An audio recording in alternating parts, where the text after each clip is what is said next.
Hello students, how are you? Welcome to the exam idea classes. हमारा revision चल रहा है पार्ट बाई पार्ट।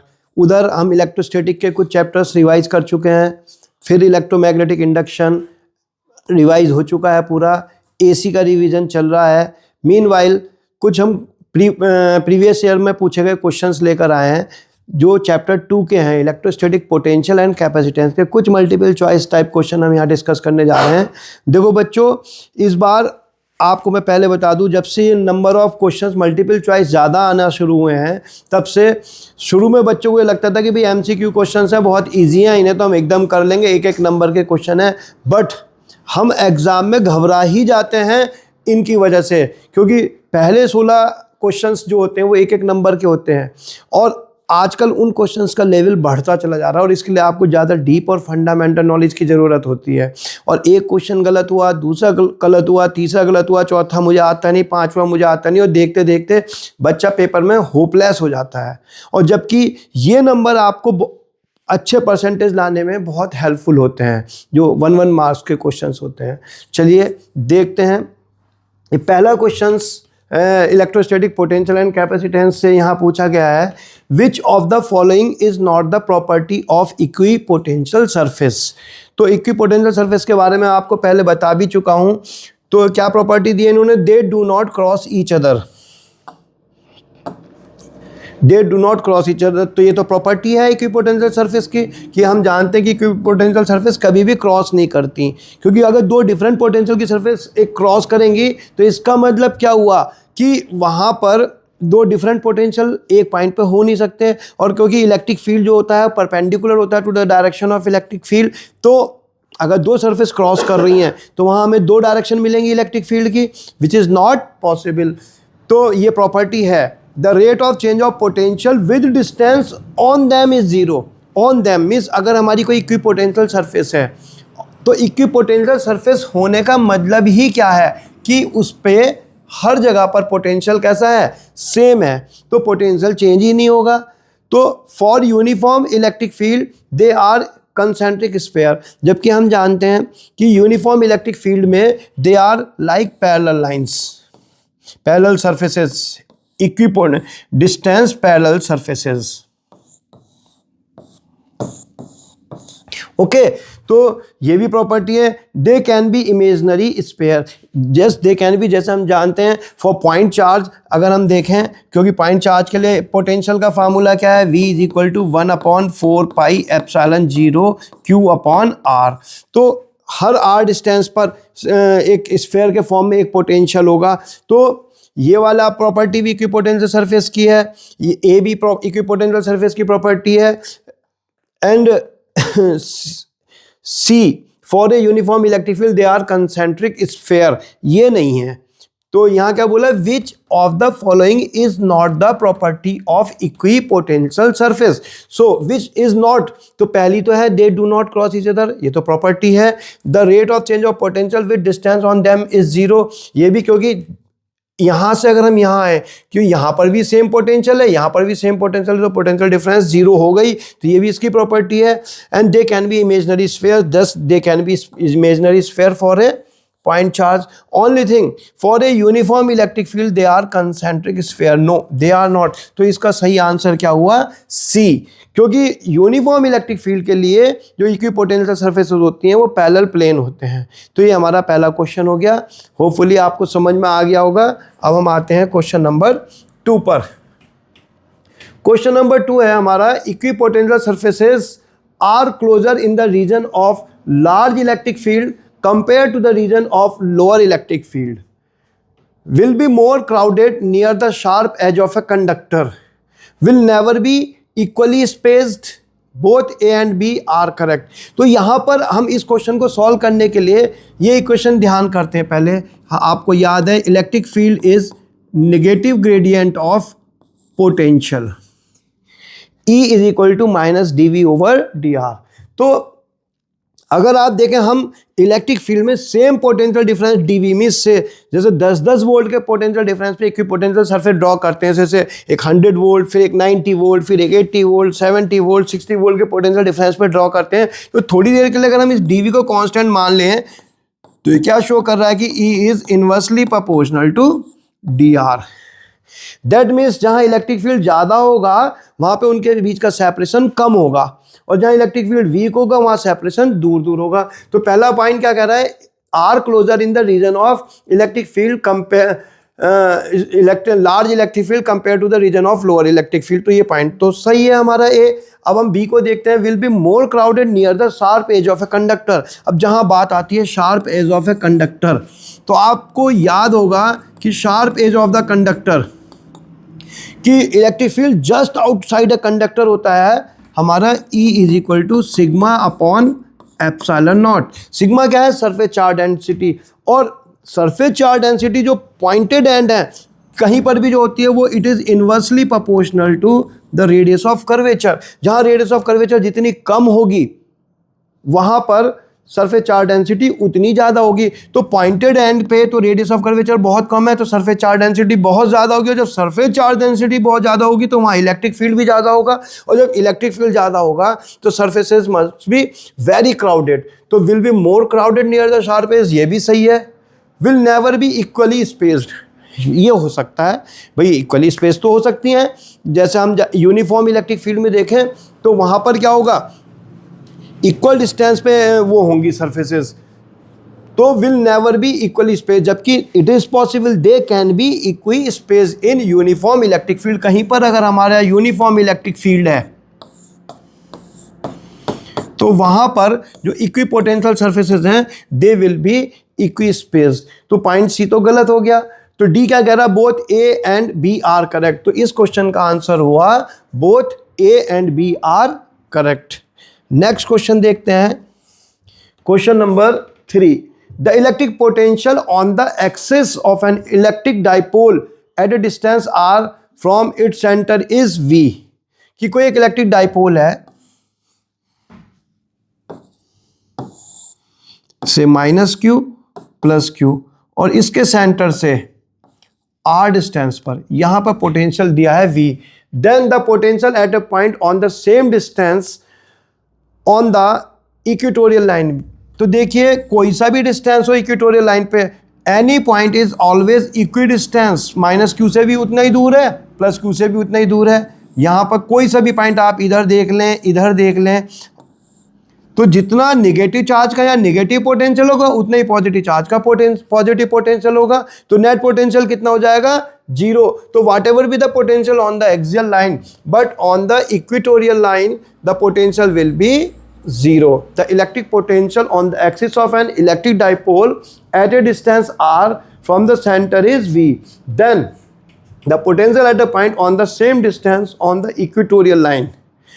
तो हम कहीं पे भी देखें, यहाँ देखें इक्वेटोरियल लाइन पे, तो पोटेंशियल 0 ही होने वाला है। होपफुली आपकी समझ में आ गया होगा। तो ये ऑप्शन हमारा सही हो गया। हम चलते हैं नेक्स्ट क्वेश्चन पर, question number 4।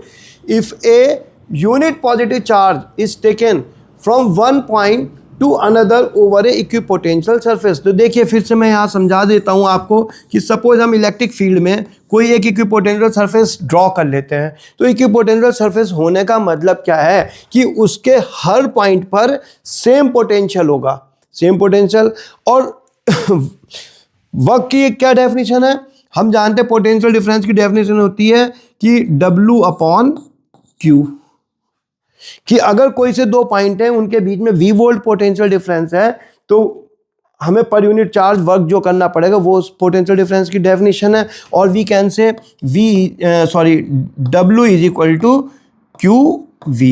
V is the potential difference between two point. अब ये यहाँ क्या बोला है, if a unit positive charge is taken, unit positive charge is taken from one point to another, से A से B तक हम लेके गए ओवर एन इक्विपोटेंशियल सरफेस। तो अब VA और VB क्या है, इक्वल है। तो VB माइनस VA क्या हुआ, 0। तो WAB is equal to VBA upon Q0। अब ये हो गया VB minus VA upon Q zero, और V B minus V A क्या है, जीरो, तो वर्क डन क्या आ गया, जीरो। हैंस हम जानते हैं कि work done in moving a charge along an equipotential surface is zero, तो work done on the charge, work done is done by the charge, work done is constant, no work is done.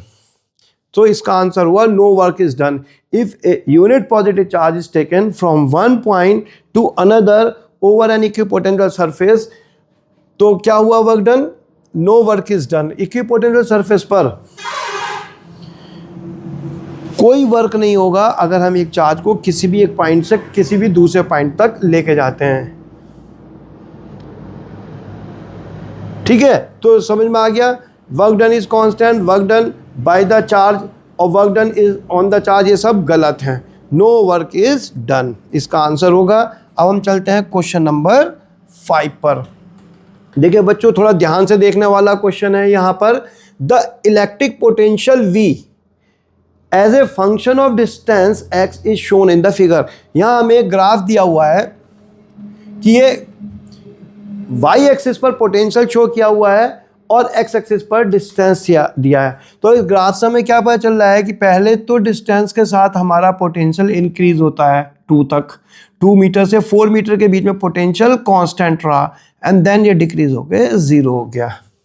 ठीक है, तो question क्या है, the graph of magnitude of electric field E as a function of x is. तो electric field का graph पूछा है, तो हम जानते हैं electric field as a negative gradient of potential E is equal to minus dV upon dr। ठीक है, तो E is equal to minus dV upon dr ये हमको दिया है, हम जानते हैं पहले से। तो अब अगर आप 0 से 2 तक देखें तो ये एक स्ट्रेट लाइन है, स्ट्रेट लाइन है, तो dV अपॉन dr क्या हुआ, इसका स्लोप हुआ। तो 0 से लेकर 2 तक स्लोप कैसा रहा, कांस्टेंट। और पोटेंशियल वर्सेस पोजीशन का ग्राफ का जो स्लोप है एक्चुअली वही तो इलेक्ट्रिक फील्ड दे रहा है विद नेगेटिव साइन, तो इसका स्लोप पॉजिटिव है बट विद नेगेटिव साइन, तो इट शुड बी नेगेटिव। तो इसका मतलब कांस्टेंट है, तो ग्राफिकली अगर हम देखें तो नेगेटिव इलेक्ट्रिक फील्ड मिलना चाहिए कांस्टेंट वैल्यू का। कहां से कहां तक, 0 से 2 तक।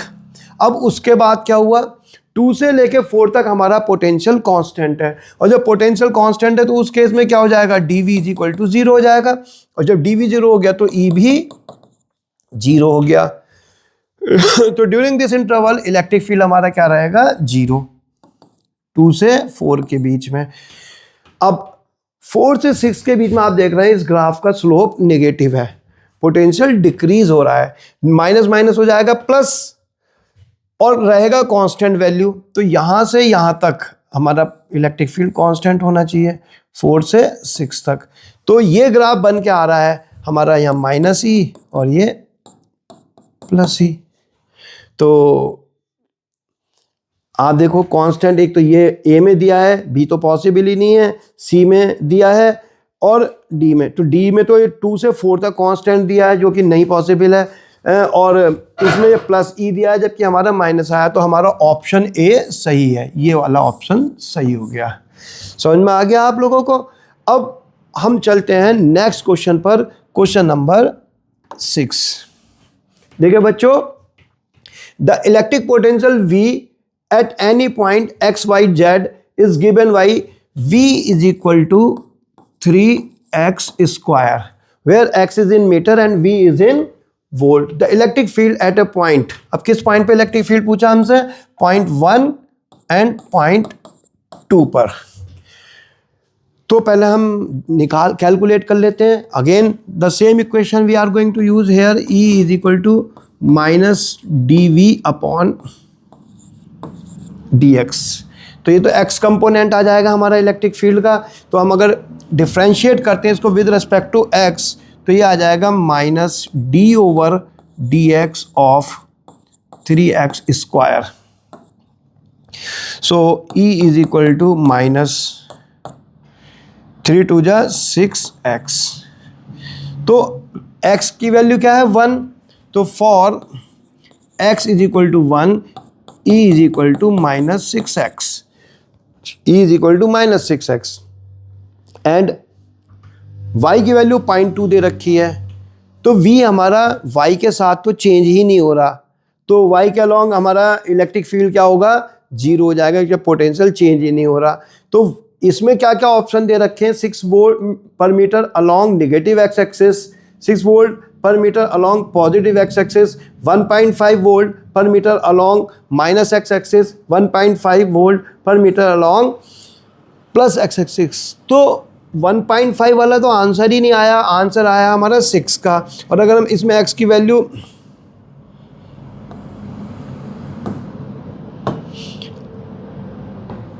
वैल्यू यहां पर 1 रख रहे हैं, तो ये हो गया हमारा -6 वोल्ट पर मीटर। अब ये तो पता चल गया कि वैल्यू 6 होने वाली है, तो यहाँ ए ऑप्शन में भी 6 वोल्ट है और बी ऑप्शन में भी। अब बात आती है -x के अलॉन्ग होगा या +x। तो हम एक प्रॉपर्टी जानते हैं, electric field is directed in the direction of decrease in the potential. तो अगर आप इस इक्वेशन से ध्यान दें यहाँ पर कि हमारा x के बढ़ने के साथ साथ पोटेंशियल की वैल्यू बढ़ती चली जा रही, क्योंकि 3x² है, तो जैसे जैसे x बढ़ता चला जाएगा पोटेंशियल बढ़ता चला जाएगा। और electric field is directed in the direction of decrease of potential, इस इक्वेशन से पता चल रहा है। यहाँ माइनस साइन क्या शो करता है कि electric field is directed in the direction of decrease of potential.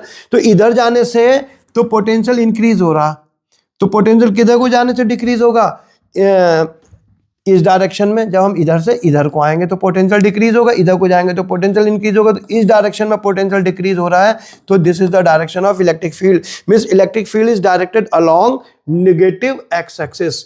तो इसका ऑप्शन नंबर ए सही है, 6 वोल्ट पर metre along negative 6 x axis. अब क्वेश्चन नंबर हमारा आता है 7, ठीक है। An electric dipole of moment P is place parallel to uniform electric field. तो आप देखिए बच्चों, मैं यहाँ डायग्राम बना देता हूं कि सपोज ये हमारा इलेक्ट्रिक फील्ड है और एक डाइपोल को पैरेलल रखा गया, ये -q और ये +q। तो P वेक्टर इस तरफ हो गया हमारा, और ये हमारा यूनिफॉर्म इलेक्ट्रिक फील्ड है। तो इलेक्ट्रिक क्या बोला है, electric dipole P is place parallel to the uniform electric field, the amount of work done in rotating the dipole by 90 degree. हम यहाँ से इसको यहाँ रोटेट करके लाते हैं बाई 90 डिग्री, तो कितना वर्क करना पड़ेगा। तो आपको याद होगा डाइपोल की जो पोटेंशियल एनर्जी होती है किसी एंगल पर, वो क्या होती है, -PE cos थीटा।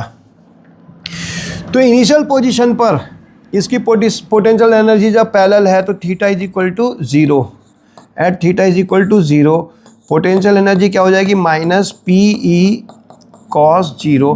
cos 0 होता है 1, तो इनिशियल पोटेंशियल एनर्जी हमारी हो गई कितनी, -PE। तो डाइपोल की पोटेंशियल एनर्जी इस पोजीशन पर कितनी होगी, -PE।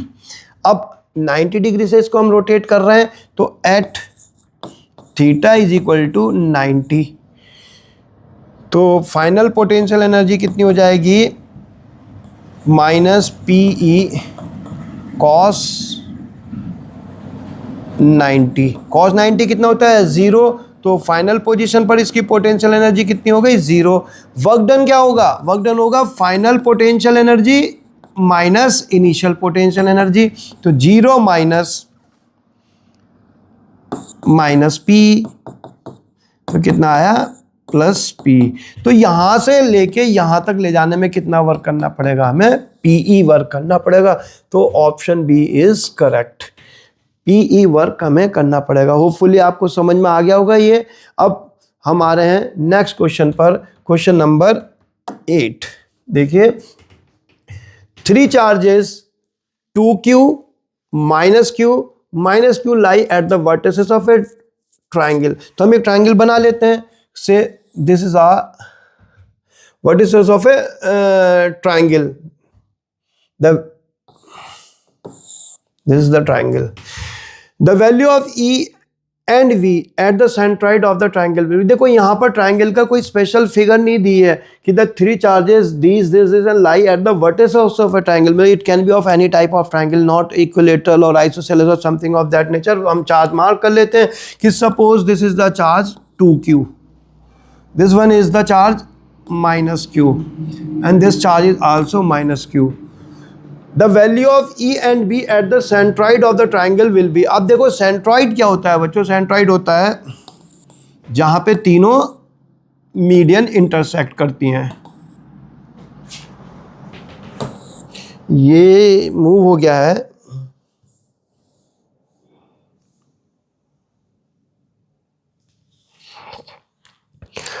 तो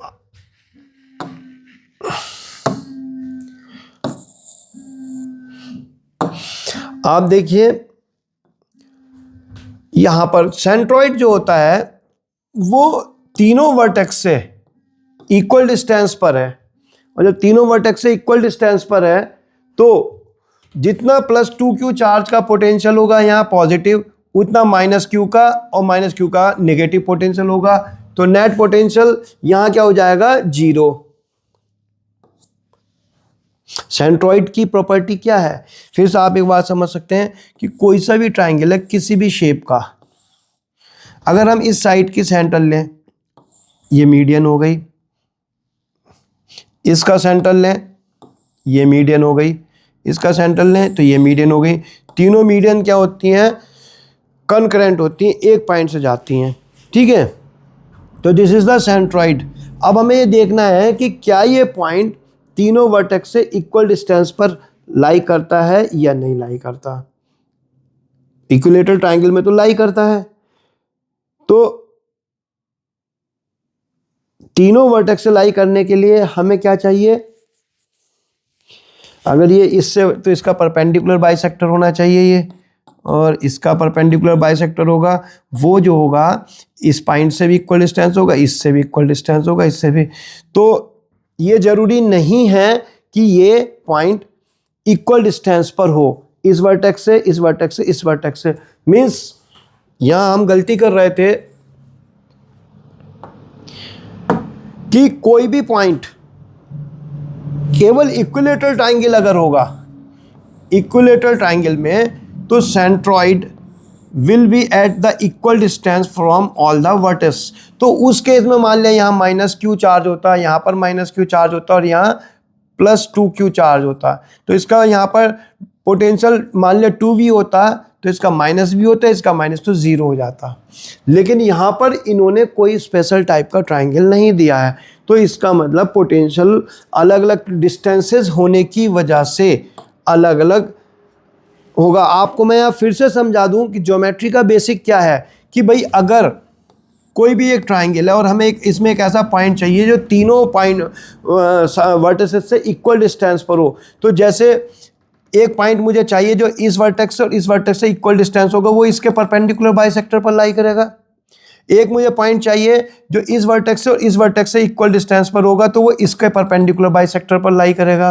तो अब ये वाला पॉइंट इससे भी इक्वल डिस्टेंस पर है, इससे भी इक्वल डिस्टेंस पर है, और ये वाला पॉइंट इस वर्टेक्स से भी इक्वल डिस्टेंस है और इससे भी इक्वल डिस्टेंस पर है. जब डिस्टेंस इक्वल होंगे तो नेगेटिव चार्ज का पोटेंशियल दोनों का और इधर +2q चार्ज का पोटेंशियल इक्वल आ जाएगा. लेकिन ये बात केवल किसके लिए है, ऑर्थोसेंटर के लिए, कि जब परपेंडिकुलर बाइसेक्टर. बट यहाँ पर सेंट्रॉइड क्या होता है, सेंट्रॉइड होता है जहाँ पर तीनों मीडियन इंटरसेक्ट करती हैं, और मीडियन जो इंटरसेक्ट करती हैं वो एक तरह से सेंटर ऑफ ग्रेविटी हो सकता है इस ट्रायंगल का, लेकिन it is not at the equal distance from the all the vertex. तो once it is not at equal distance from all the vertex, तो ना तो वहाँ पे रिजल्टेंट इलेक्ट्रिक फील्ड 0 होने वाला है और ना ही वहाँ पर हमारा पोटेंशियल. तो पोटेंशियल तो 0 होगा नहीं. अब अगर हम इलेक्ट्रिक फील्ड को भी डिस्कस कर लें, तो इस पॉइंट पर अगर हम देखें, सपोज ये -q है, तो इसका इलेक्ट्रिक फील्ड इधर को होगा, ये -q है, इसका इलेक्ट्रिक फील्ड इधर को होगा, और ये +2q है, तो इसका भी इससे पॉइंटिंग अवे होगा, तो रिजल्टेंट तो 0 हो ही नहीं सकता. तो electric field not be 0 and potential will also not be 0. इसका आंसर होगा ए. ओके स्टूडेंट, आज की क्लास के लिए इतना ही. बाकी क्वेश्चंस हम नेक्स्ट क्लास में डिस्कस करेंगे. Thank you.